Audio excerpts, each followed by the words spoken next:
Les abeilles sont partout, mais nous les voyons à peine quand elles butinent de fleur en fleur. Elles existent sur Terre depuis bien plus longtemps que l'homme. Et il y a 8000 ans, l'homme et l'abeille sont devenus des partenaires. En 2006, la nouvelle s'est répandue qu'en Amérique, des centaines de millions d'abeilles avaient disparu de leurs ruches. Cela pourrait être le début d'un film de science-fiction, mais ce ne l'est pas. Dès les années 90, les apiculteurs signalaient d'énormes pertes en Europe, dans les Amériques et en Asie. Partout dans le monde industrialisé, les abeilles sont en train de mourir. C'est une vraie catastrophe. Les apiculteurs, désemparés, ne savent plus que faire.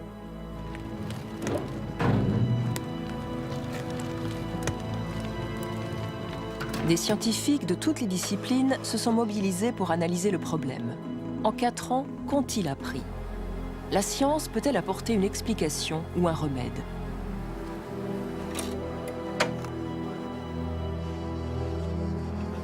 Les abeilles interagissent avec les plantes. Elles se nourrissent du cœur de la nature. Sont-elles des sentinelles en train de mourir pour nous dire que quelque chose s'est cassé dans notre relation à la nature? Est-il trop tard pour sauver de l'extinction ce petit insecte? Pourquoi devrait-on s'en alarmer?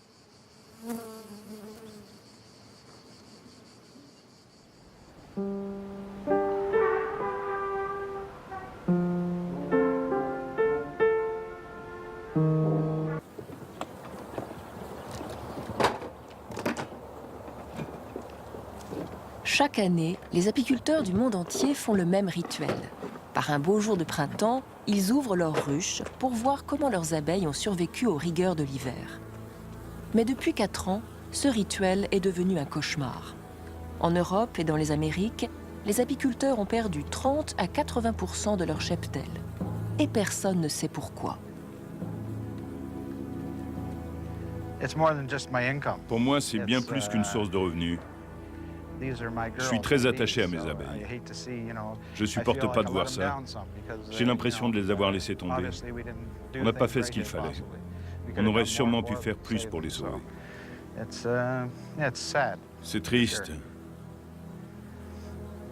Mais il faut aller de l'avant, en faisant du mieux qu'on peut.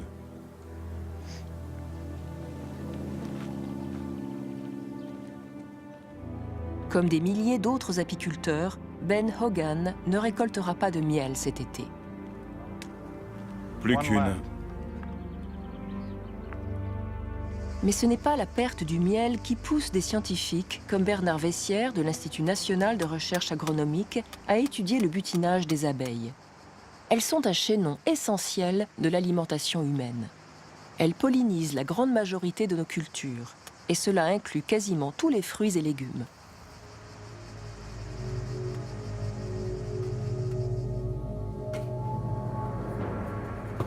L'importance des abeilles dans le service de pollinisation a été très longtemps ignorée. Donc tout d'un coup, on découvre que les pollinisateurs sont extrêmement importants pour la production d'une partie importante de notre alimentation. Il y a 30%, un tiers en tonnage de notre alimentation qui dépend de l'activité pollinisatrice des abeilles principalement. Donc c'est quand même considérable. Et ça, jusqu'à présent, on l'a toujours pris pour argent comptant, comme le soleil ou l'air. Aucun animal n'a une relation aussi intime que l'abeille avec le monde des plantes. Chaque fleuron est une fleur. On a les fleurons qui se sont ouverts aujourd'hui, qui sont au stade mâle et qui libèrent leur pollen.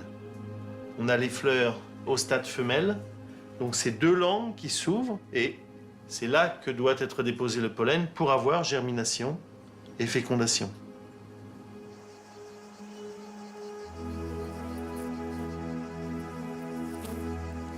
En allant chercher le nectar au cœur de la fleur, l'abeille transfère involontairement le pollen sur le pistil, son organe femelle. La beauté des fleurs n'a pas évolué pour notre seul plaisir. Elle sert à attirer les insectes pollinisateurs et leur signale une source de nourriture.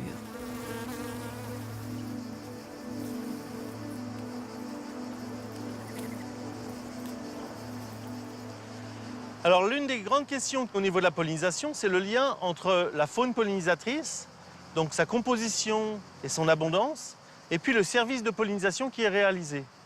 Et donc pour ça, il faut arriver à déterminer qui visite les fleurs et avec quelle fréquence. L'équipe de l'INRA a développé un système inédit de caméras de surveillance qui permet d'enregistrer la visite des abeilles sur les fleurs de tournesol. Pendant 5 jours, une base de données est constituée qui sera ensuite analysée en laboratoire. On va pouvoir établir un lien entre ces visites reçues et le nombre de graines produites par ce capitule. Donc là, on pourra dire très finement, est-ce qu'il faut une abeille pour 100 capitules, est-ce qu'il faut une abeille pour 1000 capitules, et puis surtout, quelle est la composition de la faune pollinisatrice. En d'autres mots, cette expérience va permettre de déterminer le nombre minimum d'abeilles nécessaires pour continuer à avoir une agriculture viable. C'est une question à laquelle personne n'avait songé lorsque les abeilles étaient abondantes et que la pollinisation allait de soi.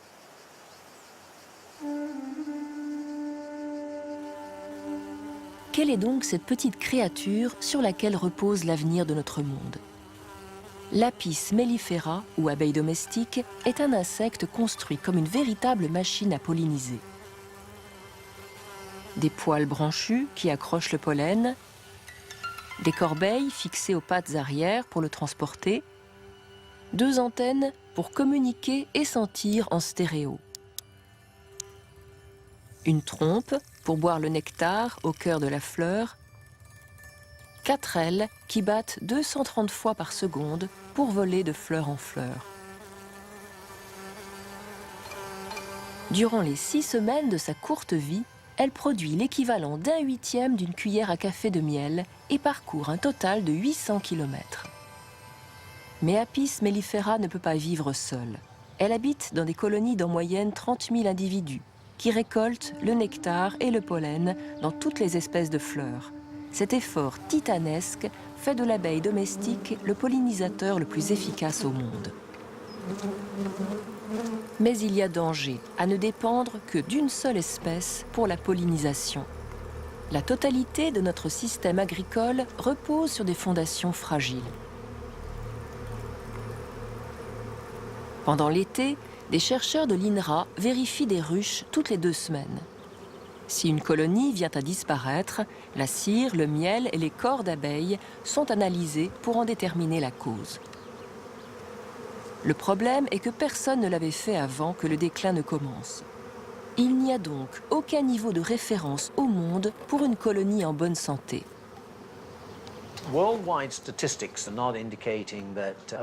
Les statistiques mondiales n'indiquent pas que nos réserves de nourriture sont en baisse, ni que les cultures pollinisées par les insectes diminuent.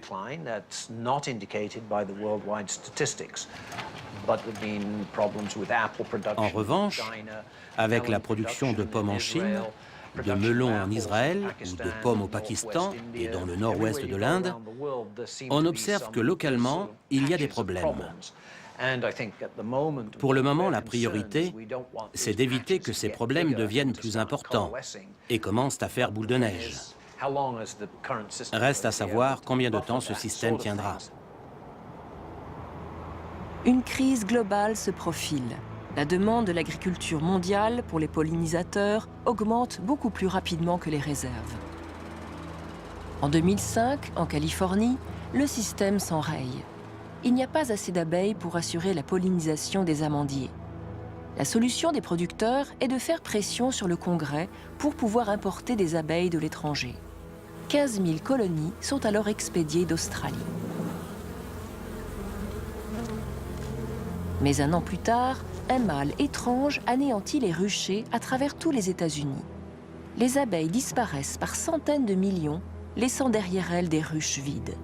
Ce phénomène est baptisé le syndrome d'effondrement des colonies, en anglais Colony Collapse Disorder, ou CCD. Les apiculteurs américains font état de colonies anéanties et de pertes astronomiques. Certains ont perdu 90% de leurs abeilles. Un apiculteur du Mississippi n'a plus que 220 colonies sur 1200.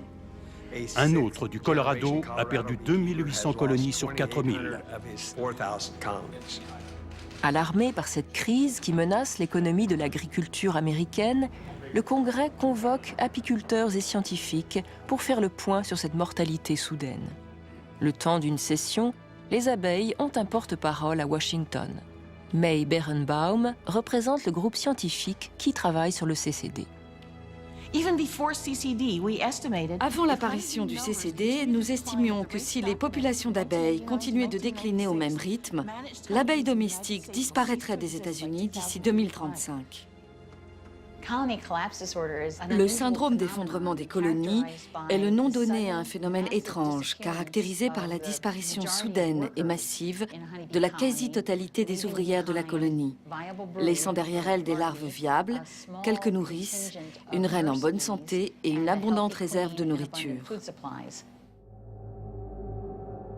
Le CCD progresse inexorablement d'État en État, suggérant une maladie contagieuse. Partout le même scénario. Les larves et le miel laissés à l'abandon.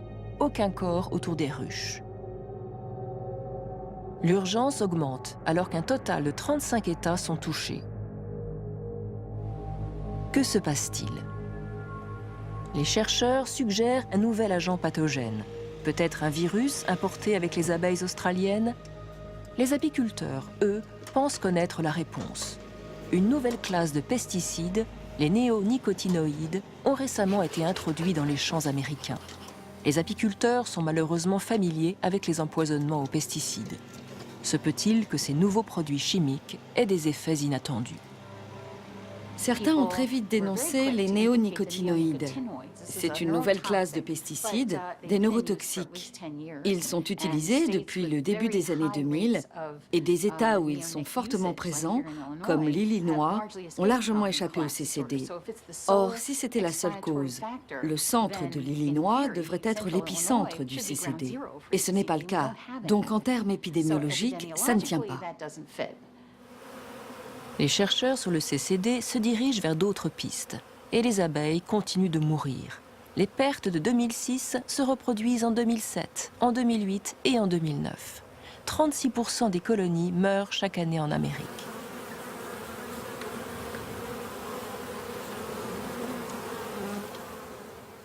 En Pennsylvanie, Dennis von Engelsdorp est au cœur de l'enquête sur le CCD. Nous avons reçu pas mal d'appels de gens qui avaient tous leur idée sur la question. Il y en avait même qui parlaient d'enlèvement extraterrestre ou de fin du monde. Il a fallu nous cantonner aux hypothèses crédibles, comme les cultures OGM. Mais nous savions que si une abeille ou un insecte ingère des cultures OGM, il est affecté par une protéine qui détruit sa paroi intestinale. Des bactéries pénètrent dans son sang et créent un empoisonnement. Une septicémie facile à identifier. Et nous n'avons pas vu cela.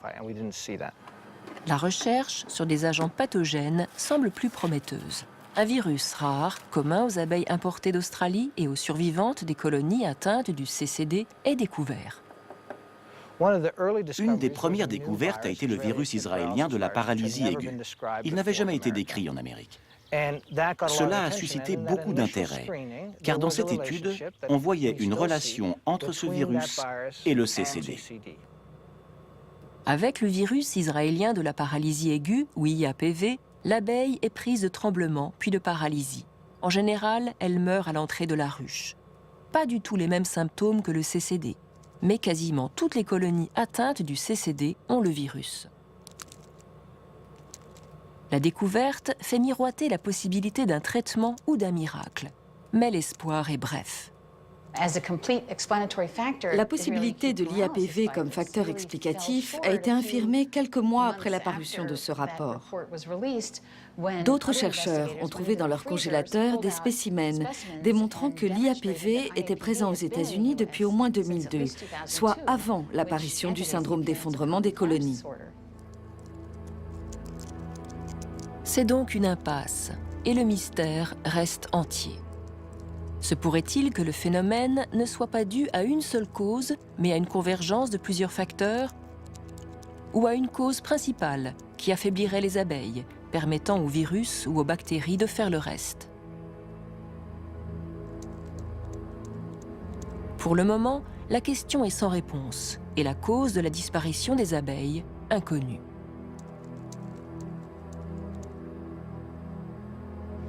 On a parlé de pesticides, de virus, de téléphones portables, d'ovnis, de toutes sortes de choses.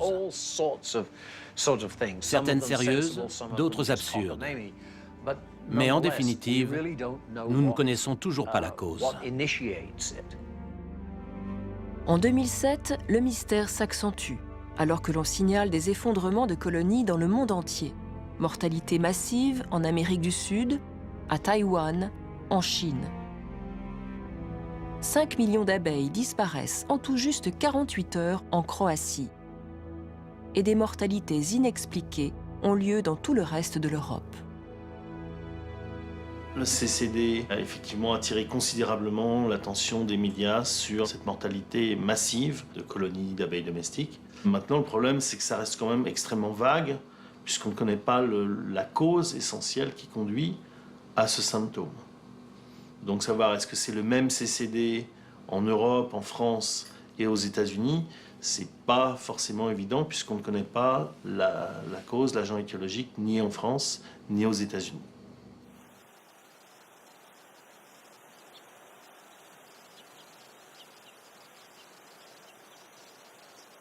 L'été en Provence est un paradis rempli de soleil pour les abeilles et les apiculteurs.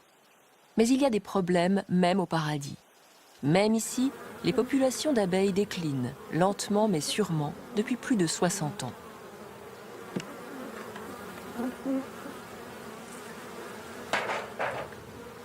Le CCD n'est que la partie émergée de l'iceberg. La sévérité et la soudaineté des pertes en Amérique n'ont fait que cacher une réalité qui angoisse depuis longtemps apiculteurs et scientifiques.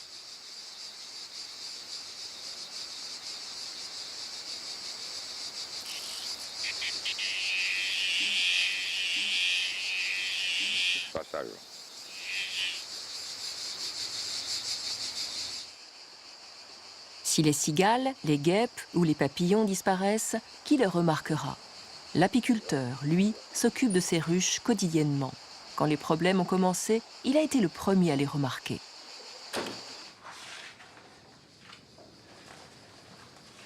La Bible de Jean Brun est le traité complet d'apiculture d'Alfandari. La biologie de l'abeille n'a pas changé depuis sa parution en 1931, mais tout le reste, oui.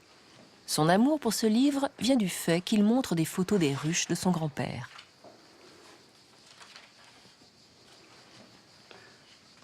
Donc c'est grand-papa, l'arrière-grand-père de papa, en fait, qui a commencé autour de 1880-83, quelque chose comme ça. Et donc on essaye voilà, de faire perdurer tout ça. Voilà.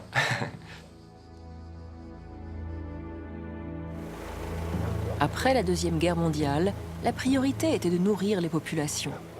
Au nom de l'efficacité et de la productivité, les produits chimiques et les machines furent employés dans une guerre contre la nature. En France, la politique du gouvernement transforma le paysage pour servir les besoins de l'agriculture moderne. Les haies furent arrachées, les champs aplanis et agrandis. Des techniciens remplacèrent les fermiers et les apiculteurs furent confrontés à de nouveaux défis alors que les insectes étaient chassés de la moindre culture. Ça a commencé avec le Metasystemox. C'était aux alentours des années 1950. 1950-1960. C'est un produit qui était d'une violence extrême.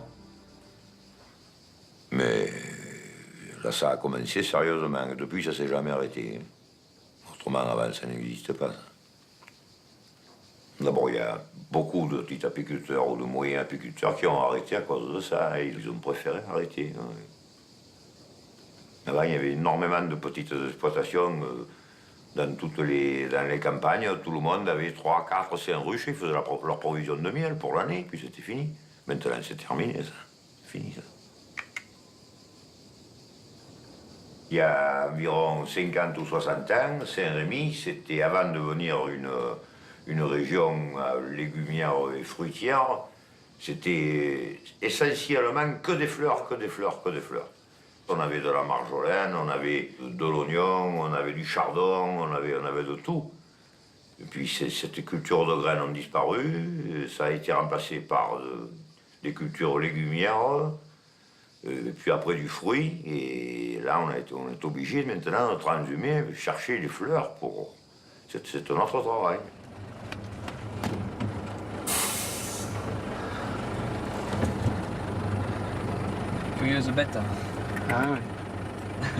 La nuit, quand toutes les abeilles sont rentrées à la ruche, Jean et Rémy Brun transportent leur colonie. 16 heures de travail éreintant. 2 millions d'abeilles à déplacer sur plus de 200 km, des étangs de Camargue aux champs de lavande de la Haute-Provence.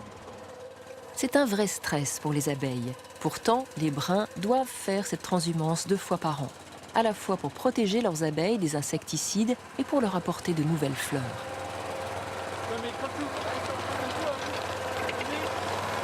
Mais Jean et Rémy ont dû se confronter à une autre menace. En 1980, un nouveau fléau est arrivé en France qui détruisit les colonies.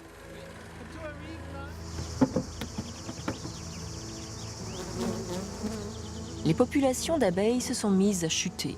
Durant les 30 dernières années, ce fléau a touché la plupart des ruches du monde entier.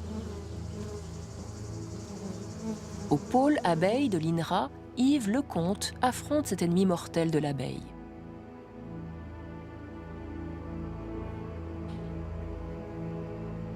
Je vous présente Varroa destructor. C'est un acarien qui tue les abeilles, qui tue nos abeilles. Il a été introduit en Europe dans les années 80. Il est présent partout dans les ruches. Il se dissémine extrêmement facilement d'une colonie à l'autre, d'une région à l'autre, etc. Les échanges et le commerce d'abeilles ont favorisé sa progression. L'arrivée du varroa en Europe est la conséquence des débuts de la mondialisation. Au début du XXe siècle, le transsibérien apporte l'Apis mellifera, une abeille plus productive, de l'Europe de l'Ouest vers la Sibérie et l'Asie, territoire de l'abeille Apis cerana. Mais l'abeille orientale est porteuse d'un parasite contre lequel l'Apis mellifera est sans défense.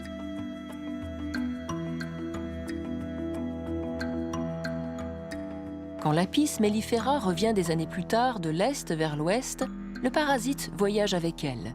La commercialisation des reines et autres croisements d'abeilles à l'échelle mondiale a permis aux varroas de coloniser la totalité des ruchers en Europe, en Afrique et dans les Amériques.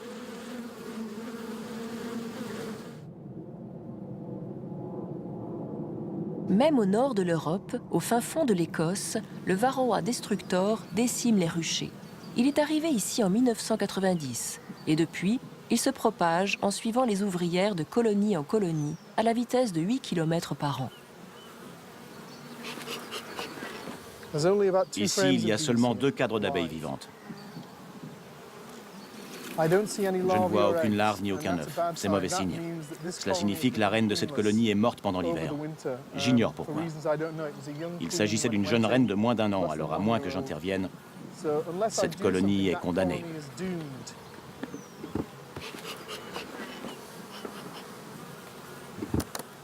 Varroa est un acarien parasite hématophage. Il est tout petit, 2 mm de diamètre environ. Il se fixe comme un petit crabe sur le corps de l'abeille pour lui sucer le sang. Ce faisant, il lui transmet n'importe quel virus qu'il peut être amené à transporter. Et c'est comme ça qu'il affaiblit l'ensemble d'une colonie. Les abeilles ont ensuite tendance à attraper les virus, et la reine, qui vit beaucoup plus longtemps que les autres, est généralement sévèrement touchée. Essayer d'éradiquer le varroa, c'est essayer de tuer un animal agrippé sur le dos d'un autre animal. Il faut trouver la dose qui tue l'acarien mais ne nuit pas à l'abeille. Le traitement habituel contre les acariens varroa repose sur des bandes insecticides qui ne tuent pas les abeilles, mais le varroa. On en place 3 ou 4 dans chaque grande ruche en septembre, de façon à éliminer 99% des varroas. Mais il en restera quelques-uns. De cette façon, au printemps, la reine se réveillera entourée d'une ruche d'abeilles saines. Mais la population de varroa grimpera progressivement au cours de l'été. Au bout d'un moment, les produits chimiques se logent dans la cire et diffusent une dose faible mais constante de pesticides. C'est un cercle vicieux. Le parasite devient résistant, l'abeille s'affaiblit.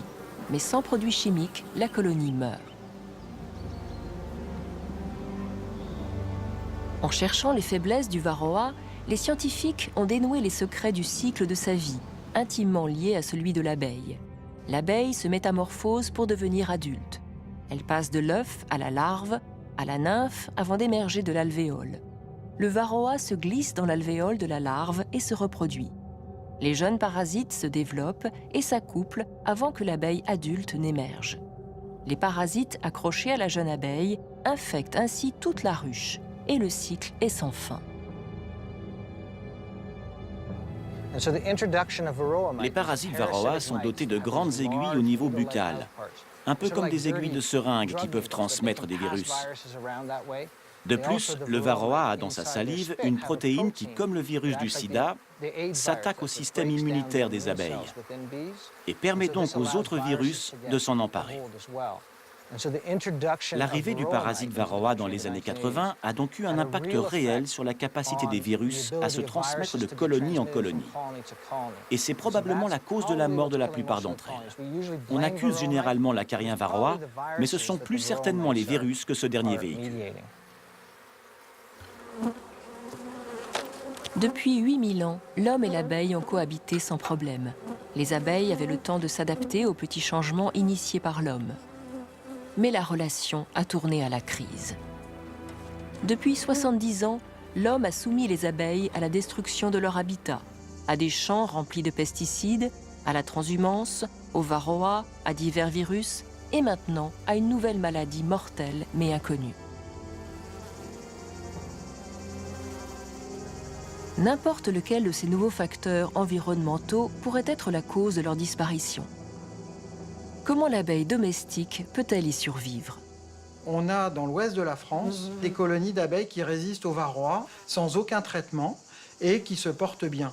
Et donc on s'est aperçu qu'il y a un mécanisme qui est très fort dans la résistance des abeilles au varroa, c'est la capacité qu'ont les abeilles de détecter des alvéoles qui contiennent des nymphes parasitées avec de la petite famille varroa.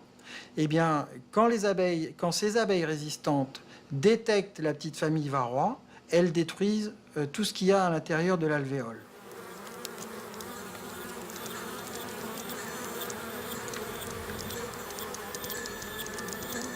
Les abeilles, grâce à leur résistance, arrivent à contrôler la population des acariens varroa en tuant les nymphes infectées et en les éjectant de la colonie. C'est une véritable forme de coopération sociale.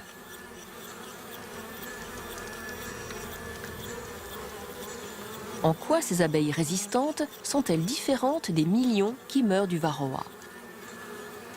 On a des abeilles qui développent ce comportement, on a des abeilles qui, au contraire, ne le développent pas. Et avec les techniques d'études moléculaires récentes, on a pu identifier à peu près une trentaine de gènes qui s'expriment spécifiquement chez les abeilles qui ont la capacité de reconnaître la famille varroa. Des analyses génétiques plus poussées étant nécessaires, le professeur Lecomte contacte Gene Robinson, le leader de l'équipe qui a séquencé le génome de l'abeille en 2006.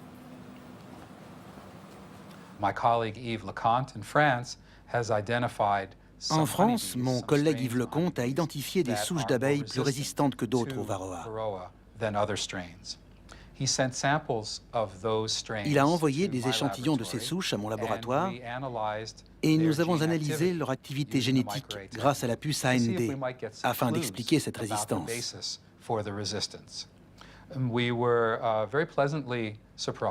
Et nous avons été agréablement surpris de découvrir que les principales différences entre les souches résistantes et celles qui sont plus sensibles étaient liées à l'activité génique associée au comportement.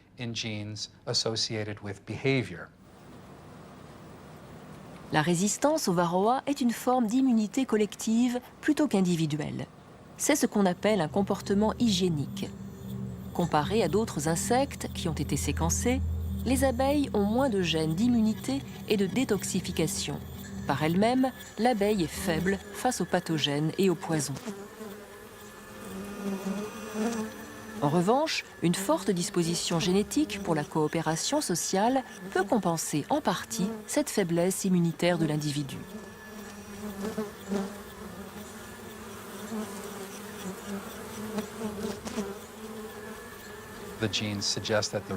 Les gènes suggèrent que les souches résistantes sont plus sensibles aux odeurs associées à la présence de varroa. Ce genre d'information peut faire avancer la recherche de stratégies de reproduction afin de générer des abeilles plus résistantes.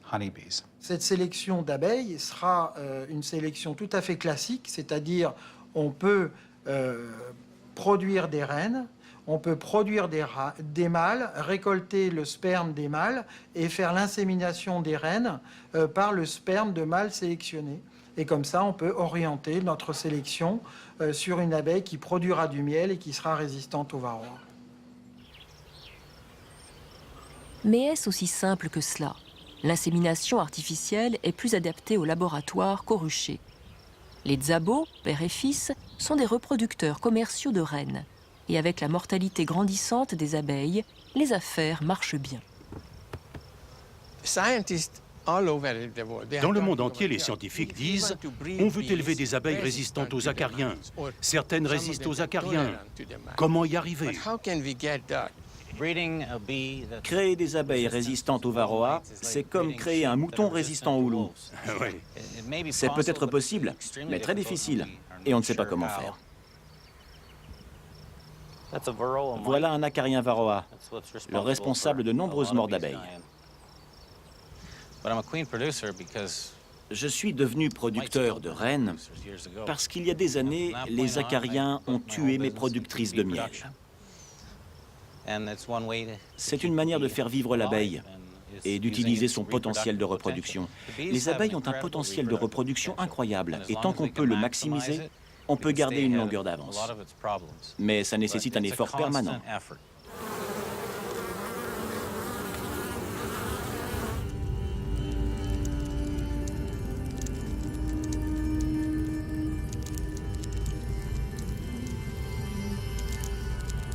La vie de la colonie dépend de la reine.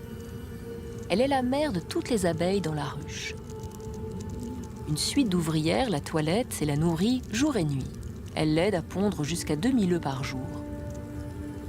La reine émet un signal chimique, un phéromone, qui calme la ruche et l'aide à fonctionner. Mais la reine est au service de la colonie. Si son phéromone diminue ou si elle ralentit la production d'œufs, les ouvrières la tuent et mettent tous leurs efforts à élever une nouvelle reine. Car une colonie sans reine est condamnée. S'il est nourri de gelée royale, n'importe quel œuf peut devenir une reine. Et tout l'art de l'éleveur est de faire croire aux ouvrières qu'elles ont besoin d'une nouvelle reine. Ça, c'est la reine qui vient de sortir de son alvéole. Elle est acceptée par la colonie. Quand elle naît, elle n'a pas de phéromone de reine. C'est comme un fantôme. Les abeilles voient avec leur odorat et la reine n'a pas d'odeur. Elle tourne pendant plusieurs heures en développant ses phéromones pour que les ouvrières l'acceptent. La voilà. Elle est probablement prête pour son vol nuptial. Dans 11 jours, elle pondra des œufs.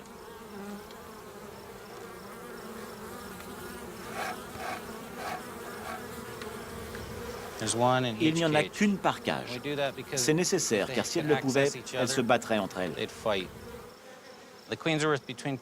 Les reines valent entre 20 et 30 $ chacune en fonction de la quantité achetée. Si le client achète plus de 100 reines, ce sera 20 $ chacune. Donc une boîte comme celle-là coûtera 2080 $ à l'apiculteur. On peut faire 104 ruches avec une seule boîte.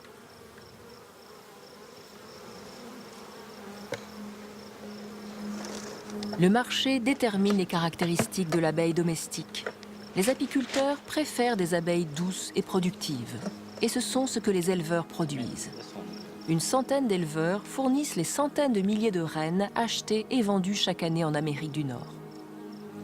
Le résultat est une population d'abeilles de plus en plus uniforme. Ajoutez à cela que l'abeille domestique n'est pas endémique au continent américain. Elle n'est arrivée qu'au XVIIe siècle avec les premiers émigrants européens. Toutes les abeilles domestiques d'Amérique partagent un patrimoine génétique limité. Dès qu'il y a peu de diversité, une population est plus sensible aux maladies et aux problèmes. Cela pourrait contribuer à leur faiblesse. Nous ne pensons pas que c'est la cause du CCD ou du déclin des abeilles, mais cela pourrait être un de leurs points faibles.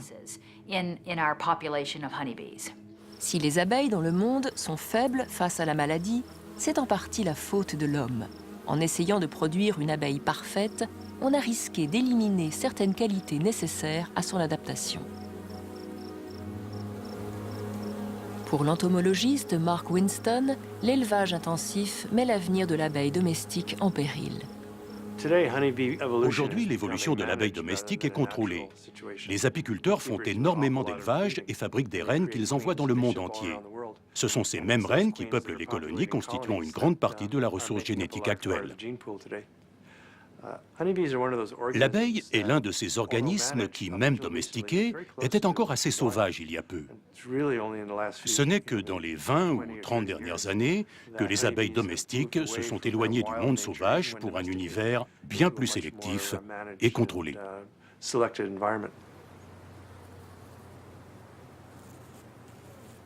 Bien avant que l'homme n'apparaisse, les abeilles s'étaient adaptées aux conditions locales de leurs divers habitats. Au nord de l'Europe, les abeilles ont appris à emmagasiner plus de miel en moins de temps pour survivre à des hivers plus longs. Nous avons 60 emplacements pour répartir les risques. L'abeille noire, plus agressive, s'est adaptée à ce rude climat de l'Écosse au fil des générations, et Willie Robson a adapté son apiculture à leurs besoins. Mon père enseignait l'apiculture dans les années 50. Et je me souviens qu'il disait bon débarras quand des abeilles ne passaient pas l'hiver. Depuis, nous travaillons à partir du principe que si elles ne survivent pas à l'hiver, on n'y peut rien. Et nous avons réussi à obtenir des abeilles naturellement résistantes à toutes les maladies.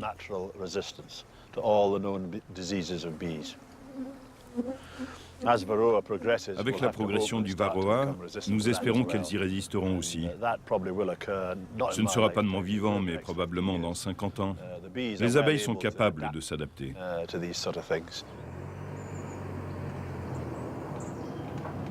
En suivant ces méthodes traditionnelles, Willie Robson est devenu un des plus importants producteurs de miel en Écosse.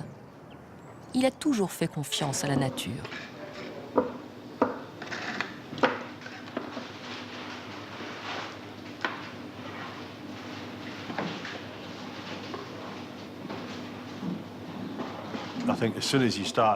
Dès que vous commencez à les croiser pour les rendre dociles ou productives, vous éliminez toutes sortes de qualités nécessaires. Et ça, c'est un problème. Une fois que vous avez éliminé leur résistance à la maladie, ça ne se récupère jamais. Il faut alors utiliser des produits chimiques pour contrôler les maladies. Quand vous touchez à la nature, les problèmes arrivent vite. Et le problème vous coûte 10 fois plus que ce que vous pensiez.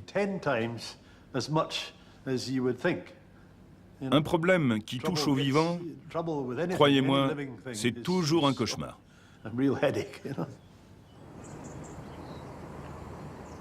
Dans un monde idéal, Willie devrait être un modèle. Mais il est déjà trop tard.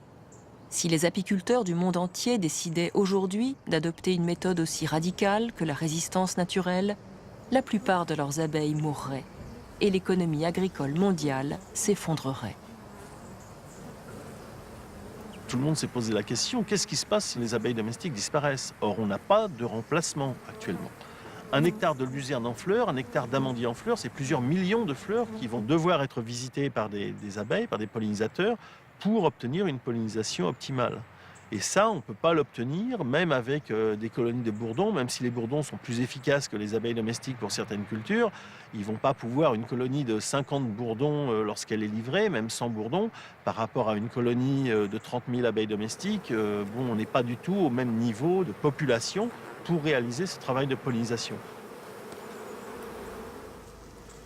L'agriculture s'est développée au cours des siècles dans un environnement avec une grande diversité de pollinisateurs. Les abeilles domestiques n'étaient que l'une des multiples espèces d'abeilles qui visitaient les cultures. Il y a encore 19 000 espèces d'abeilles sauvages sur notre planète. La plupart vivent des vies solitaires. Mais elles sont aussi en train de disparaître. En voilà une petite. J'ai recensé plus de 30 espèces d'abeilles dans mon jardin, et ça sans avoir à chercher très loin. Voici une halicte. Le déclin des abeilles sauvages est documenté depuis 1992, mais il est difficile à évaluer, personne n'ayant recensé les populations avant cette date. Différentes espèces de bourdons qui étaient assez communs se sont tout simplement volatilisées. On peut encore en trouver dans des endroits isolés, comme dans les montagnes du Colorado ou le nord-ouest de la Colombie-Britannique. Mais on n'en trouve plus dans des endroits où ils constituaient près de 30% des abeilles. Ils ont complètement disparu.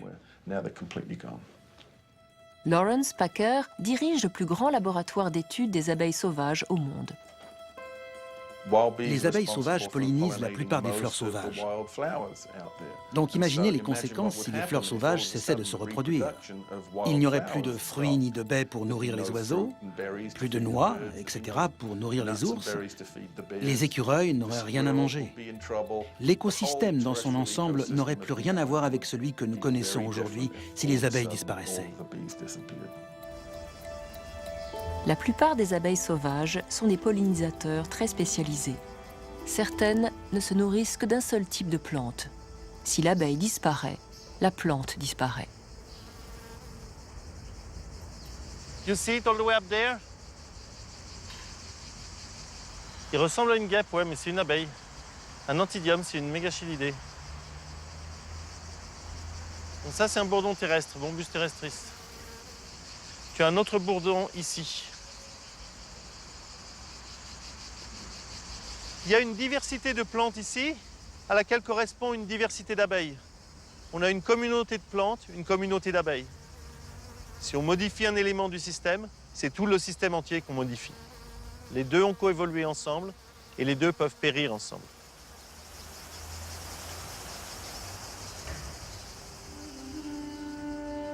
Les abeilles sauvages ne sont pas infectées par le varroa ou les virus qui déciment les abeilles domestiques. Mais toutes les abeilles sauvages et domestiques sont victimes d'un fléau commun et non identifié. L'impact de la perte des pollinisateurs dépasse le problème de notre alimentation. Pour Paul Ehrlich, fondateur de la science de la coévolution, les abeilles ont la tâche de maintenir la vie sur Terre. C'est terrifiant de voir les abeilles et les autres pollinisateurs si mal en point, car ils sont ce qu'on appelle des liens mobiles. Ils se déplacent et connectent les choses dans la nature. Quand ces connecteurs ne vont pas bien, c'est mauvais signe.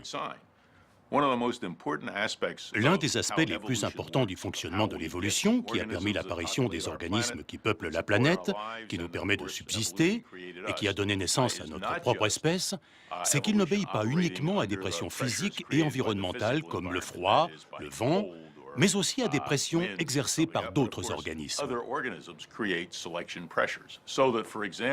Les plantes et les abeilles ont évolué ensemble au fil du temps pour que les abeilles puissent se nourrir des plantes et que les plantes puissent être fécondées par les abeilles.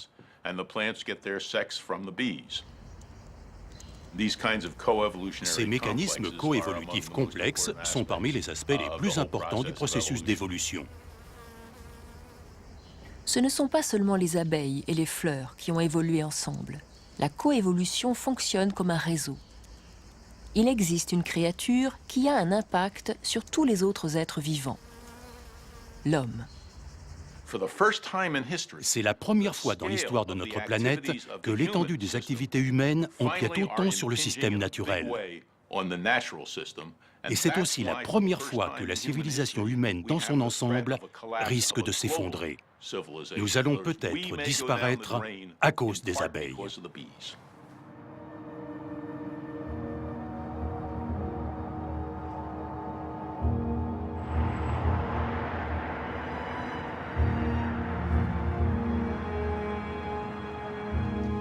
Il y a un endroit sur Terre où tous les éléments de cette catastrophe ont été réunis.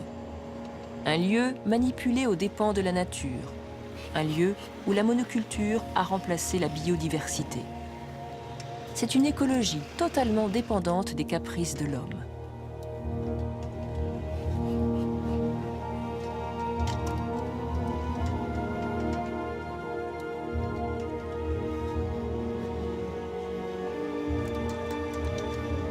Voici la vallée centrale de la Californie à la fin de février, quand 300 000 hectares d'amandiers doivent être pollinisés. 36 milliards d'abeilles sont nécessaires. C'est la plus grande migration animale au monde. Sans les abeilles, la pollinisation par le vent produirait 10 kg d'amandes par hectare. Avec les abeilles, les amandiers produisent 700 kg par hectare, soit 70 fois plus. 80% des amandes au monde sont cultivées ici. C'est toujours l'hiver, mais les arbres viennent du Moyen-Orient. Ils fleurissent un mois avant que le printemps n'arrive en Californie. Les amandes de Californie sont un exemple emblématique. Actuellement, la moitié des colonies du pays est transportée en Californie pour la pollinisation des amandes. On estime que 86% du nombre actuel de colonies sera transporté en 2012. Si le nombre de colonies décroît au rythme actuel, on pourrait avoir besoin de faire appel à toutes les colonies du pays pour la pollinisation en Californie. Vous savez, les amandes rapportent plus à l'économie californienne que le raisin et le vin. Il y a donc un besoin réel d'abeilles. Comment les producteurs d'amandes obtiennent-ils des abeilles? Ils appellent un petit bureau encombré dans la ville de Bakersfield, où Joe Traynor a passé 40 ans à mettre en relation apiculteurs et producteurs. Joe Traynor est un négociant en abeilles. Lorsque j'ai démarré dans les années 60, il y avait suffisamment d'abeilles en Californie pour couvrir toute la superficie, à savoir 50 000 hectares environ à l'époque. Le coût de la location était de 3 $ pour une colonie. Mais depuis, les superficies ont augmenté. On en est à 325 000 hectares aujourd'hui. Et il n'y a plus suffisamment d'abeilles en Californie pour tout polliniser. Alors, on en fait venir de l'étranger. Le coût du transport a fait grimper les prix. C'est maintenant entre 130 et 200 $ la location. Avec le syndrome d'effondrement des colonies, c'est aussi beaucoup plus difficile d'avoir une colonie résistante pour les amandes. Joe Traynor promet aux apiculteurs un bon prix pour la location de leurs ruches et il promet aux producteurs d'amandes des ruches en pleine santé pour une pollinisation efficace. Mon travail consiste à obtenir le plus d'amandes possible sur ces arbres. 700 kg par hectare n'est qu'un début. Nous aimerions en avoir plus. Quand les abeilles arrivent, nous les inspectons. Nous payons une prime aux apiculteurs dont les colonies sont meilleures que ce que nous attendions. Mais nous les payons moins si c'est l'inverse. Quand cela arrive, ils ne reviennent pas l'année suivante. Déjà parce qu'on ne les veut pas et parce qu'ils ont peur d'être à nouveau pénalisés.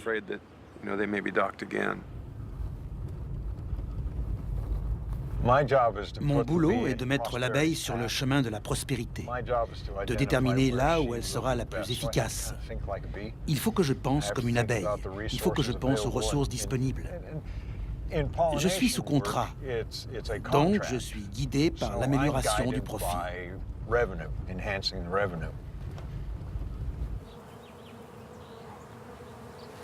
Vous entendez? Pour John Miller, le bruit des abeilles est le bruit de l'argent. Je veux les voir voler. Voyons ce que mes danseuses sont en train de faire.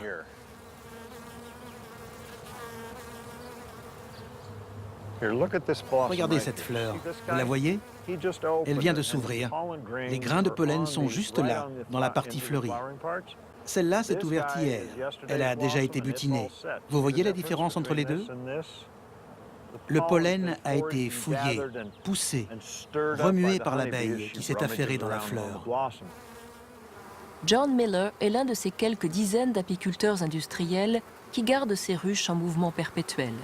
Ces abeilles voyagent sur des dizaines de milliers de kilomètres chaque année pour polliniser des cultures dans tout le pays. Certaines années, la pollinisation nous rapporte plus. On gagne de l'argent avec les amandes. Puis les abeilles vont dans l'État de Washington pour les pommiers. On peut donc faire des bénéfices avec ces deux produits. Mais les pommes rapportent beaucoup moins que les amandes. Ensuite, on fait du miel dans le Dakota du Nord. Certaines années c'est sec, d'autres fois pluvieux. Certaines années il fait chaud, d'autres il fait froid. C'est ça l'agriculture.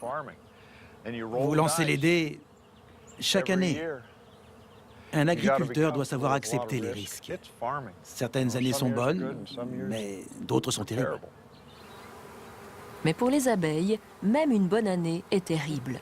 Il y a le stress du transport, de la réorientation, les changements de nourriture, de climat, les médicaments, les infections. Elles n'ont aucun moyen de s'adapter. On va devoir stimuler les ruches. On est au cœur de l'hiver et on essaie de tout faire pour qu'elles soient bourrées d'abeilles. Parce qu'alors, elles auront la force de butiner une grande quantité de fleurs. Et ici, tous les arbres fleurissent en même temps.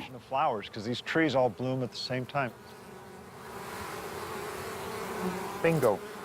Baby.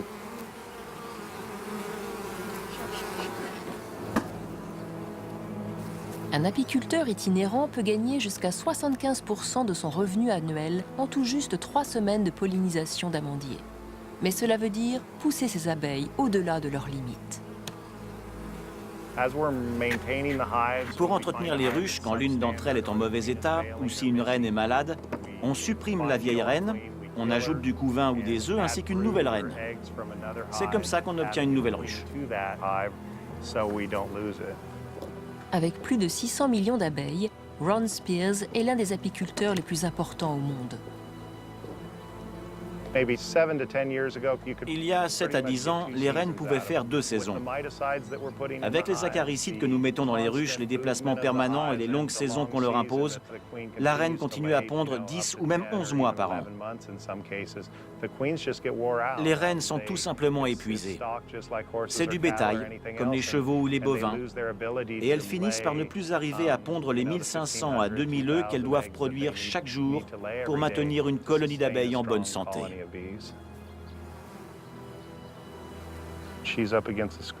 Les ouvrières la nourrissent. Elle ne peut pas survivre sans elle.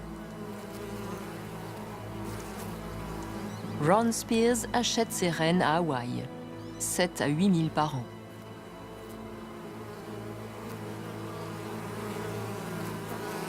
Avec la pollinisation à échelle industrielle, la relation des abeilles avec l'espace et les saisons a été brisée.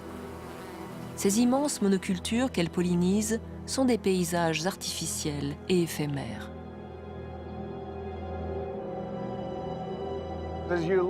Sur ces 16 000 hectares, on n'a que des amandiers. Dans une semaine, cette surface sera comparable à un désert pour les abeilles. La pollinisation des amandiers est un processus étonnant. On lance 2 essaims par portion de 4000 mètres carrés. La période de floraison est très courte et le verger très productif. Ce n'est pas l'environnement naturel de l'abeille. On la lâche dans cet espace créé par l'homme. Elle prospère tant que le nectar et le pollen sont disponibles. Et ensuite, il n'y a plus rien. Chaque année, Frank Eischen, du département américain d'agriculture, se sert de cette énorme concentration d'abeilles pour étudier les questions de nutrition.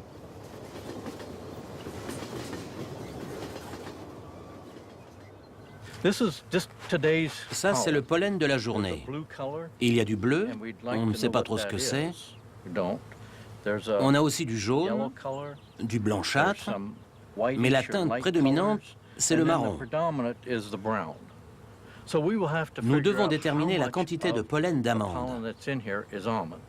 Nous employons une méthode appelée acétolyse, qui permet de nettoyer le pollen.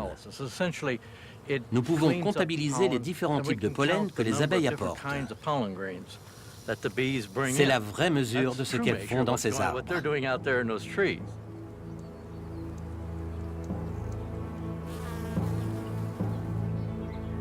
Même au milieu de l'abondance, les abeilles peuvent dépérir. Dans un milieu naturel, de multiples plantes fleurissent en même temps, apportant une riche variété de pollen et de nutriments. Mais ici, les abeilles n'ont guère le choix. Il n'y a qu'une seule source de pollen.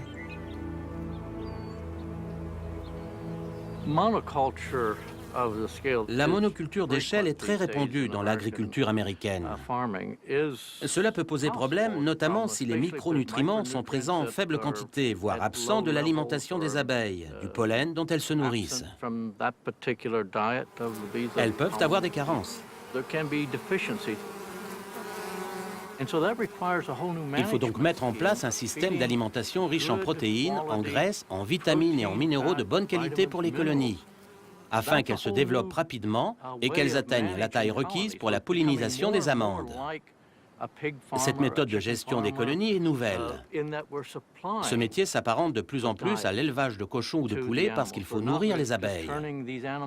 On ne se contente plus de les lâcher dans la nature et de les laisser se nourrir par elles-mêmes. Nous sommes contraints de travailler comme des éleveurs de bétail.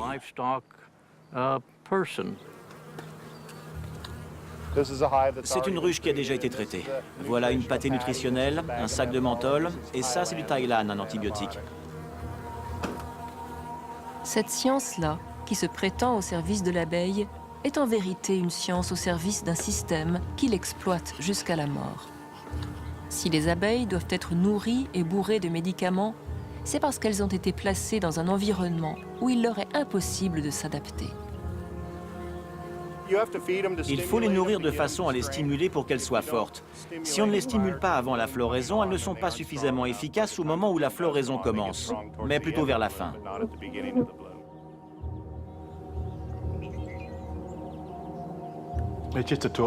C'est un autre genre d'apiculture. Je ne leur reproche pas, c'est la nature de leur business. Mais chaque pas qu'ils font est dangereux. Je ne veux pas être mêlé à ça.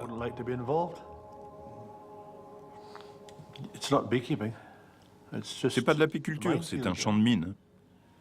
C'est triste, non? Les abeilles viennent de différents États.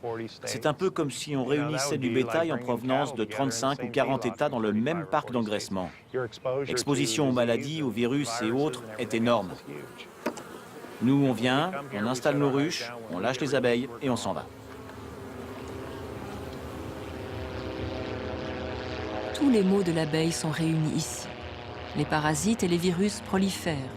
Le rythme des saisons n'existe plus. La terre est saturée de pesticides, fongicides et fertilisants chimiques. C'est un enfer pour les abeilles.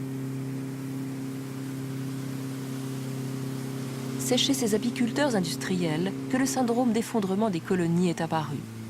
Nombreux sont les chercheurs qui pointent cette combinaison de gestion agressive et d'environnement très dégradé comme une des causes possibles du CCD. Les apiculteurs savent que les colonies peuvent tout simplement dépérir et mourir. Pour moi, les abeilles sont une merveille de la nature. Je pense qu'elles sont affectées par ce mode de culture. Quand on voit tout ça, on se demande comment ça peut leur nuire. Toutes ces fleurs, ça ne peut être que bénéfique pour elles. Je ne peux pas me permettre de renoncer à la pollinisation des amandiers. Mais je pense que cet endroit est toxique. C'est incroyable qu'elles tiennent le coup dans des conditions aussi extrêmes.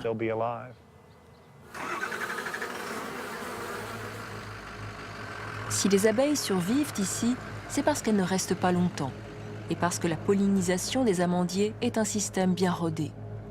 C'est un équilibre fragile, raccommodé année après année, pour gérer les risques de famine, de contagion et maintenant de disparition soudaine des abeilles. Médicaments à outrance, miel artificiel, pollen artificiel gardent les abeilles artificiellement en vie. La vallée centrale de la Californie est un lieu si extrême que l'on se croirait sur une autre planète. Mais plus près de chez nous, comme dans la campagne du sud de l'Allemagne, les abeilles vivent un cauchemar.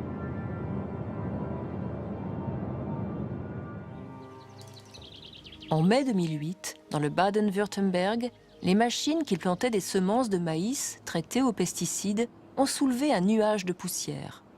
Ce nuage contaminé s'est déposé sur les bourgeons de pommiers et les champs de colza en fleurs. 11 500 colonies ont été détruites, 330 millions d'abeilles. Le matin, quand on est allé voir les abeilles de bonne heure, il y en avait énormément de mortes. Et toute la journée, les autres abeilles ont emporté ces cadavres. Parce que normalement, une abeille ne meurt jamais dans la ruche. Les abeilles font comme les Indiens. Elles quittent leur tribu pour aller rejoindre les terres de chasse éternelles. Elles quittent la ruche pour aller mourir. Il est très rare que des abeilles meurent dans la ruche. Ça n'arrive qu'en cas de maladie ou d'empoisonnement. Christophe Koch est un des 700 apiculteurs touchés. Il a perdu 70% de ses abeilles. Le coupable ne tarde pas à être connu. C'est un pesticide, le Ponchopro, contenant un agent actif, le clothianidine. Il rapporte 237 millions d'euros de chiffre d'affaires à la société agrochimique Bayer. Ponchopro est appliqué directement sur la graine de maïs plutôt que pulvérisé pendant la croissance de la plante. C'était la première fois qu'Horst Korkel et les autres fermiers du coin utilisaient ce produit dans leurs champs. Au cours de l'automne et de l'hiver, l'administration nous a recommandé de traiter les semences pour l'année 2008 avec du Ponchopro ou d'acheter des semences pré-traitées afin d'éradiquer la chrysomèle du maïs ou de l'empêcher de progresser et par là retarder autant que possible, voire minimiser les dommages.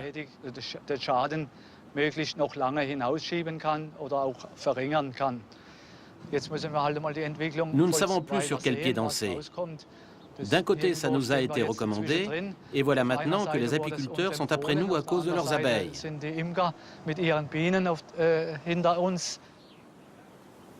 Le clothianidine fait partie d'une nouvelle famille d'insecticides, les néonicotinoïdes, qui attaquent le système nerveux des insectes. Le traitement au Ponchopro avait été supervisé par le ministre régional de l'Agriculture, Peter Hauck, qui coordonne l'enquête sur cette soudaine mortalité d'abeilles. Cet insecticide est très efficace contre les insectes nuisibles, et donc aussi bien sûr contre les abeilles. S'il a été catégorisé comme sans danger pour les abeilles, c'est parce que le maïs traité se trouvant dans le sol, il semble peu probable que les abeilles arrivent jusqu'à lui. L'utilisation correcte du produit rentre aussi en ligne de compte.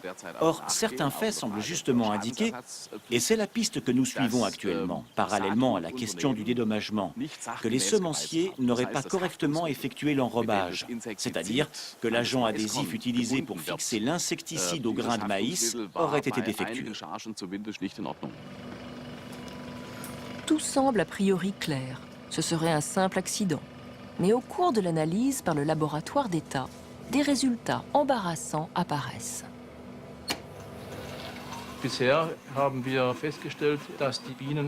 Jusqu'ici, nous avons trouvé que les abeilles ont une teneur en clothianidine d'environ 1 nanogramme par abeille. Or, le seuil de toxicité pour une abeille est de 4 nanogrammes. Les abeilles autopsiées contiennent des doses de clothianidine 75% en dessous du seuil de mortalité officiellement établi.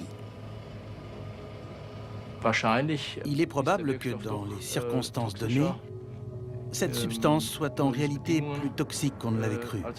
C'est un point à éclaircir. Les résidus de clothianidine sont retrouvés dans la cire et le pollen. Le Bureau fédéral pour la protection des consommateurs et la sécurité alimentaire prend une décision exceptionnelle. Suspendre, au nom du principe de précaution, l'autorisation d'utiliser le Ponchopro dans l'enrobage des semences de maïs et de colza. Bayer ne reconnaît pas sa responsabilité, mais paie néanmoins 2 millions d'euros de compensation aux apiculteurs. Plus rien n'est dit sur les résultats inattendus du laboratoire de toxicologie. Mais de l'autre côté de la frontière, les apiculteurs sont certains que cette nouvelle famille de pesticides tue les abeilles, et pas par accident. Ça a été un très gros combat des apiculteurs en France, puisqu'on a été en plus le premier pays qui a été touché par ces problèmes-là. D'ailleurs, dans les années 95, 96, 97, on parlait même du mal français des abeilles. Et donc, on cherchait les causes de nos problèmes de mortalité d'abeilles. À partir de 1994, les apiculteurs français voient soudainement leurs abeilles disparaître au moment de la floraison des tournesols. Les récoltes de miel diminuent de 60%. Quelque chose avait changé.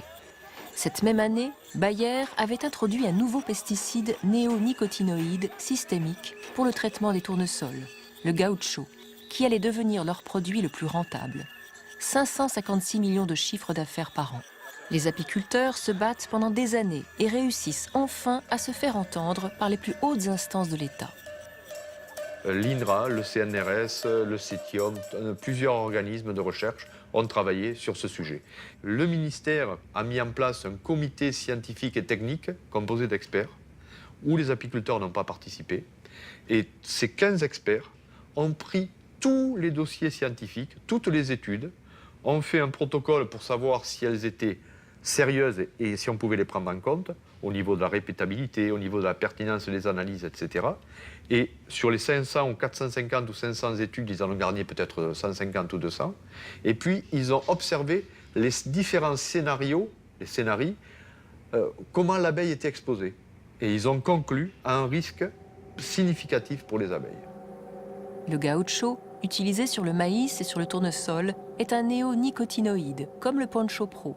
Ce sont des pesticides systémiques qui sont placés sur la semence. Ils se diffusent à l'intérieur de la plante pendant sa croissance. Bayer affirme que le produit est inoffensif pour les abeilles, car son agent actif, l'imidaclopride, ne contamine ni le pollen ni le nectar. Mais des chercheurs de l'INRA trouvent des résidus de pesticides dans le pollen et le nectar de tournesol.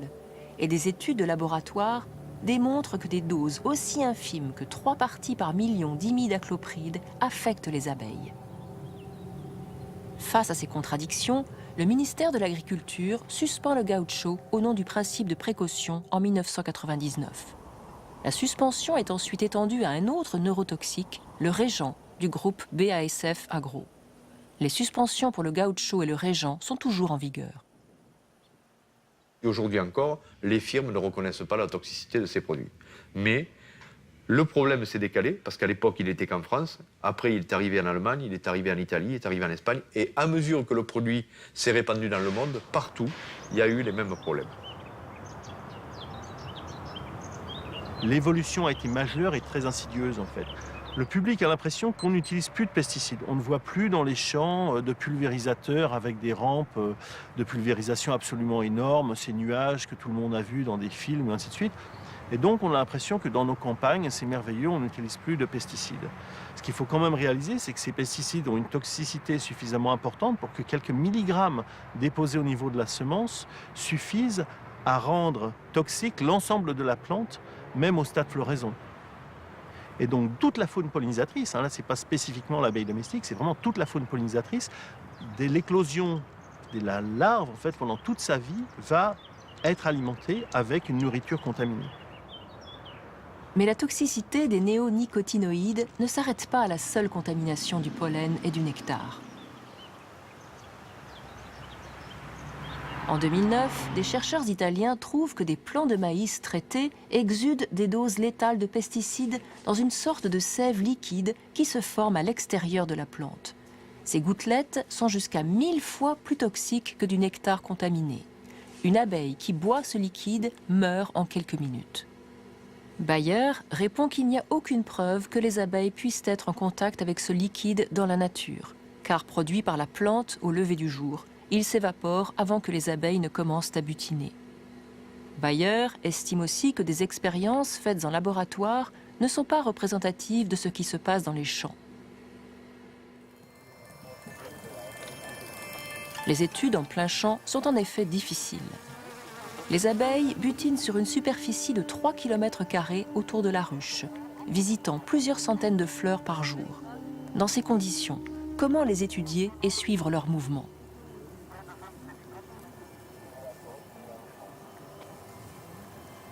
Le professeur Randolph Menzel a mis au point un système de détection par émetteur et radar, afin d'étudier la capacité d'apprentissage et de mémorisation des abeilles. Les scientifiques savent depuis longtemps que les abeilles communiquent entre elles en pratiquant une espèce de danse. Les mouvements de l'abeille danseuse indiquent la distance et la direction de la nourriture. Si les autres abeilles sont convaincues que l'information est bonne, elles iront en trouver la source.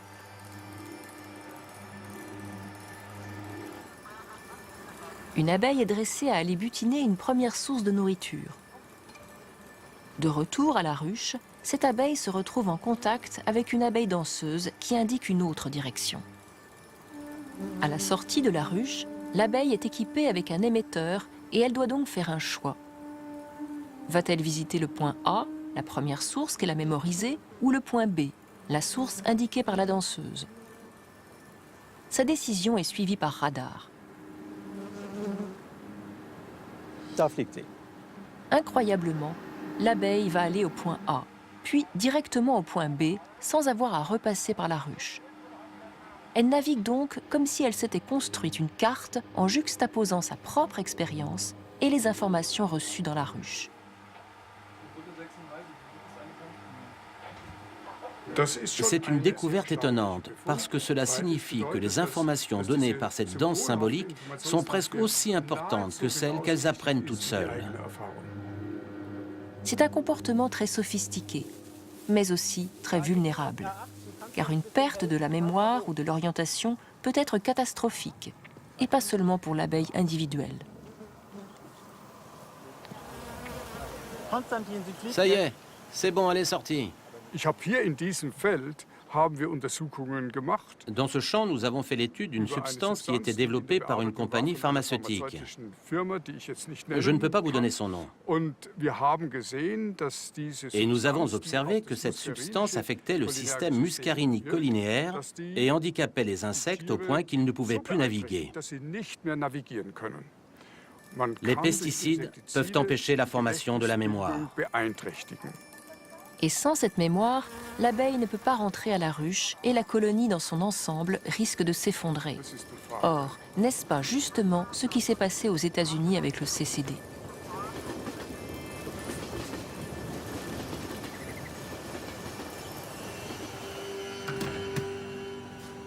Des recherches à l'INRA indiquent que les néonicotinoïdes ont des effets différents selon le dosage. Une exposition répétée, même avec des doses infimes, peuvent avoir des résultats inattendus. Avec ces pesticides, il n'y a pas de seuil de tolérance pour la mortalité. Le toxicologiste Luc Belzins a fait partie de la commission des toxiques qui a enquêté sur le gaucho. Il étudie ces pesticides dernière génération depuis près de 15 ans. Il est très difficile de voir des effets comportementaux, par exemple chez un insecte qui est en train de mourir. En revanche, quand on diminue les doses, on ne voit plus le phénomène létal, c'est-à-dire la mortalité, mais on peut commencer à voir apparaître d'autres effets. Et ces effets, on les appelle des effets sublétaux, sub qui veut dire en dessous, et en dessous donc du phénomène létal, c'est-à-dire en dessous de la mortalité. Sur la base de nos études, nous pouvons dire maintenant que le comportement d'un toxique dans un organisme n'est pas forcément celui attendu. Lorsque les doses sont répétées, le toxique n'induit pas une mortalité dans le sens attendu, c'est-à-dire que les fortes doses ne sont pas forcément les plus toxiques et qu'on n'est pas forcément protégé par les faibles doses. La question qui se pose maintenant, c'est de se dire si ce phénomène qui a été démontré chez l'abeille n'est pas extrapolable à l'homme. Ces effets sublétaux sont source d'intoxication du système nerveux. Une perte de la mémoire ou une paralysie temporaire sont catastrophiques pour les abeilles domestiques ou sauvages. Un empoisonnement aux pesticides à un niveau sublétal serait-il la cause de la disparition des abeilles? L'Agence française de sécurité sanitaire des aliments publie un rapport sur la mortalité des abeilles au printemps 2009. Aboutissement de plusieurs mois d'enquête, il devait donner des réponses définitives. À la surprise générale, ce rapport remet en cause la validité des études scientifiques qui ont permis la suspension du gaucho 10 ans plus tôt. Le rapport de l'AFSA, personnellement, m'a laissé extrêmement perplexe. Il ne prend pas en compte le fait qu'antérieurement, en France, le ministère de l'Agriculture a décidé d'interdire l'enrobage des semences de tournesol et après de maïs avec de l'imidacloprid, et ça n'a pas été fait au hasard ou sur un coup de tête, ça a été fait sur la base des conclusions rendues par une commission d'études qui a examiné tous les rapports scientifiques. Donc considérer que ces éléments ne sont pas forcément valides aujourd'hui me semble un petit peu surprenant. Si le rapport énumère près de 40 causes possibles, qui vont des oiseaux aux araignées, en passant par divers pathogènes ou bactéries, l'impact des pesticides est tout en bas de la liste. Et bien sûr qu'il y a de multiples causes. Mais il y a une hiérarchie sur ces causes. Dans ces causes, je dirais que les 2 ou 3 principales causes sont bien sûr, et oui, les pesticides, et également les problèmes de pathologie, de sanitaire, également l'évolution de l'agriculture au niveau des ressources mises à disposition des abeilles, ça c'est vrai. Mais il y a des éléments sur lesquels on peut agir rapidement et d'autres sur lesquels on ne peut pas. Et dans le Lot-et-Garonne, par exemple, quand on a retiré le gaucho sur tournesol et sur maïs, les apiculteurs ont retrouvé leur colonie comme 10 ans auparavant, sans problème, avec les populations, des récoltes, etc. Les apiculteurs se sentent trahis, d'autant que malgré leurs protestations, l'AFSA vient d'autoriser l'homologation d'un nouveau néonicotinoïde, le Cruiser. À l'automne 2009, la recherche française semble enlisée dans la controverse, les diverses institutions nationales étant arrivées à des constats divergents à propos de la crise des abeilles.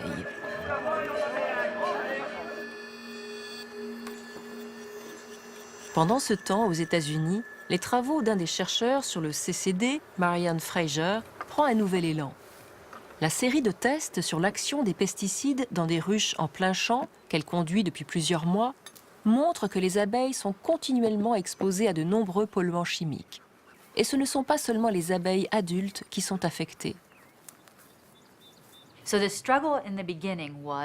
Au début, nos questions étaient, retrouve-t-on tous ces pesticides dans la ruche, dans la nourriture des abeilles, dans la cire qu'elles fabriquent? La réponse est oui. Oui, ils sont dans la ruche. Dans certains échantillons de pollen, nous avons retrouvé jusqu'à 31 pesticides différents. En moyenne, nous en avons trouvé 6 par échantillon. En fait, les abeilles sont de très bonnes sentinelles de l'environnement. Elles attrapent à peu près tout ce qui se trouve dehors. Nous avons tendance à penser que les pesticides que nous disséminons dans la nature disparaissent. Et de toute évidence, c'est faux. Le séquençage du génome a révélé que les abeilles ont une faiblesse génétique immunitaire, mais aussi une faiblesse génétique pour la détoxification. Elles sont donc pratiquement sans défense face aux pesticides. Les interactions des différents produits chimiques retrouvés à l'intérieur de la ruche sont un danger d'une ampleur encore inconnue pour les abeilles. Nous avons les premières preuves qui montrent que les pesticides, lorsqu'ils sont combinés, ont un effet toxique en synergie. C'est-à-dire que 2 ou 3 pesticides contenus dans du pollen ingurgité par les abeilles ont un effet décuplé. Mais nous avons aussi découvert que certains pesticides et fongicides peuvent agir en synergie, c'est-à-dire qu'ils deviennent beaucoup plus toxiques quand ils sont pris ensemble plutôt que séparément. Automne 2009, au congrès d'Apimondia à Montpellier, le rôle des pesticides reste controversé. Un consensus s'est formé sur la réalité de causes multifactorielles, une combinaison de pertes d'habitat, de maladies, de parasites et de polluants chimiques. Mais comment tous ces éléments interagissent ensemble reste un mystère. Quasiment impossible à vérifier expérimentalement. Mais une nouvelle circule dans les couloirs. Une étude, pas encore publiée, démontrerait une synergie entre une des maladies et un pesticide. Ses auteurs sont américains, Jeff Pettis, du département américain d'agriculture, et son co-auteur, Dennis von Engelsdorp.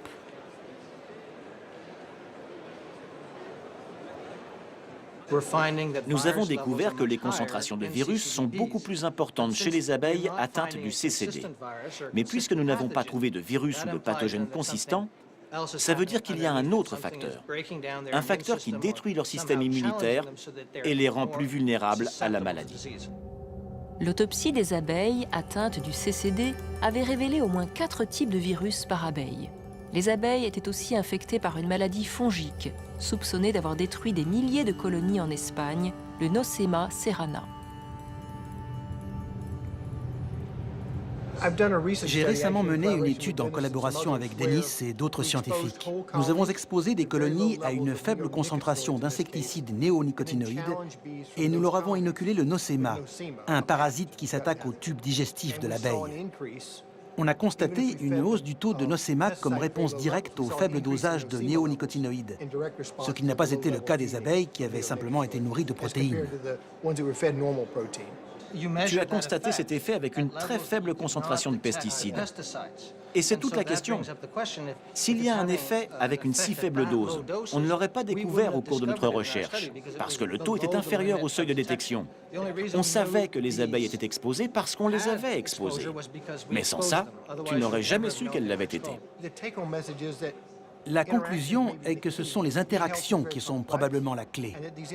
La santé de l'abeille est très complexe et ces interactions avaient été ignorées jusqu'à présent. Mais là, nous manipulons un pesticide et un pathogène et nous voyons clairement l'interaction. Ces conclusions sont confirmées par la publication en décembre 2009 d'une étude de laboratoire d'Yves Lecomte et Luc Belzins de l'INRA.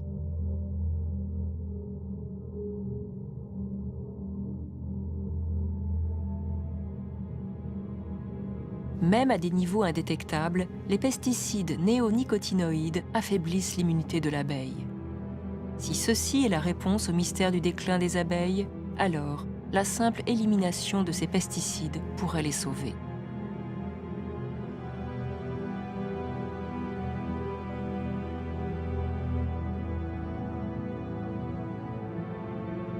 Ou bien est-ce trop tard? Comment quantifier ou contrôler des pesticides qui polluent le sol à des niveaux indétectables? Comment en confirmer l'élimination? L'agriculture industrielle a besoin de milliards d'abeilles, mais les abeilles ne peuvent survivre dans l'environnement qui résulte de l'agriculture. Quel choix nous reste-t-il? Et qui fera ce choix? Pour le moment, les abeilles sont devenues des ouvrières jetables. Mais l'industrie et une certaine science ont déjà prévu que le futur sera un monde sans abeilles. Il est possible d'identifier des formes de gènes qui donneraient des avantages spécifiques, puis d'utiliser la manipulation génétique pour implanter ces gènes dans l'abeille. Bien sûr, c'est une science très nouvelle. Mais nous devons faire très attention avec ce genre d'approche, car nous savons que les gènes ont des fonctions multiples.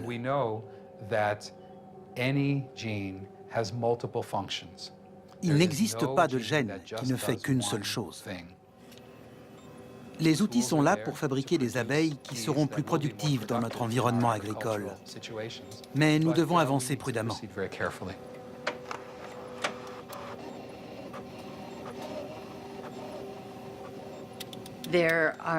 Il y a des solutions technologiques et mécaniques pour continuer à offrir un service de pollinisation. Il pourrait y avoir des robots abeilles dans le futur. Je pense que nous n'avons pas suffisamment exploité les possibilités technologiques. Nous avons trop négligé la question de la pollinisation. En termes de biologie et de technologie, il nous reste beaucoup d'options. Il faut juste pouvoir les développer.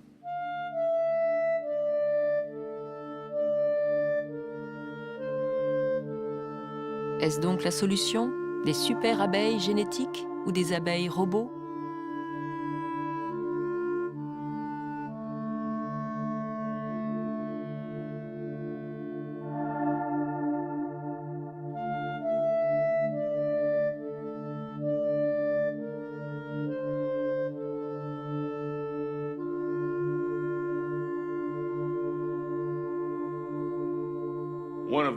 Mon point de vue et celui de nombreux scientifiques est que notre plus gros problème au niveau mondial, c'est que nous avons fait l'erreur d'opter pour une agriculture technologique avec un développement et une surintensification de la monoculture sur une trop grande partie de la planète. Nous n'avons pas fait attention à la diversité génétique des cultures et nous avons tellement abusé des fertilisants et des pesticides que nous avons aggravé nos problèmes. Les plus grands dégâts écologiques dont l'humanité est responsable sont liés à l'agriculture. Autrefois, les mineurs apportaient un canari dans une cage quand ils descendaient sous terre. Si l'oiseau mourait, les mineurs savaient que l'air de la mine était devenu dangereux. Les abeilles sont bien plus sensibles aux poisons environnementaux que les humains. Elles sont des sentinelles de l'environnement.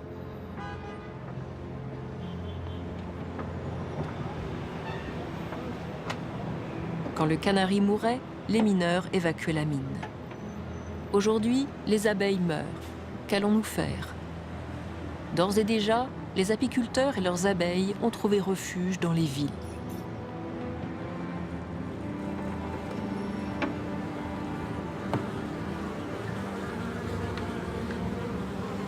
Ça, c'est un cadre magnifique. Il y a 2-3 kilos, elles ont très bien travaillé après la première récolte encore. Pourtant, la saison n'est pas favorable.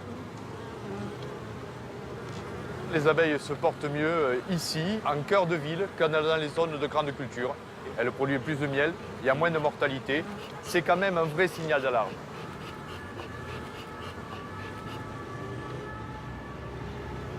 Et l'abeille est devenue d'une modernité absolue.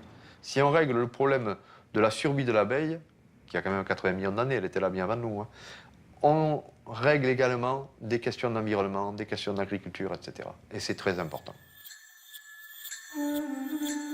Pendant des siècles, les hommes ont scruté la perfection architecturale de la ruche pour y trouver un miroir de leur propre monde. L'ordre éternel des abeilles était un exemple pour l'ordre social humain.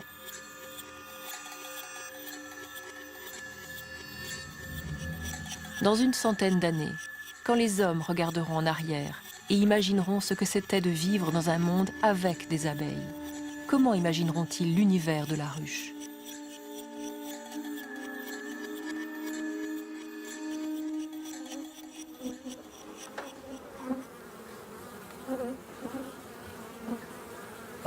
Sur la tombe de mon père, on peut lire « Comme les abeilles s'envolent chargées de trésors, les minutes passaient chargées de plaisir ». C'est de Robert Burns. Comme les abeilles s'envolent chargées de trésors, les minutes passaient chargées de plaisir. Cela évoque l'usage thérapeutique qu'on faisait des abeilles.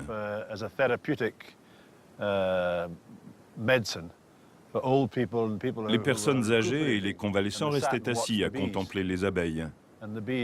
Les abeilles passaient leur temps à travailler et ça rendait les gens heureux de les regarder. Les abeilles ne les piquaient pas parce qu'il y avait des ruches dans les jardins. Elles étaient habituées aux gens.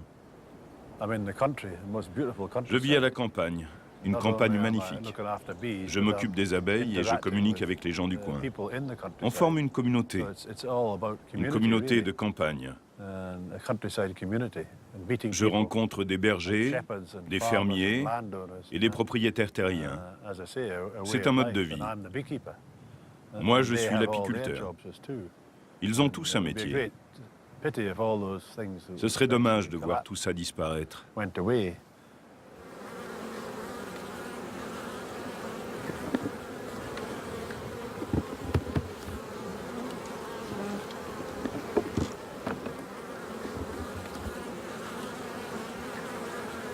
Voilà la reine. Regarde, c'est magnifique, non? Elle a peur. Elle n'aime pas être exposée. Comme elle est belle.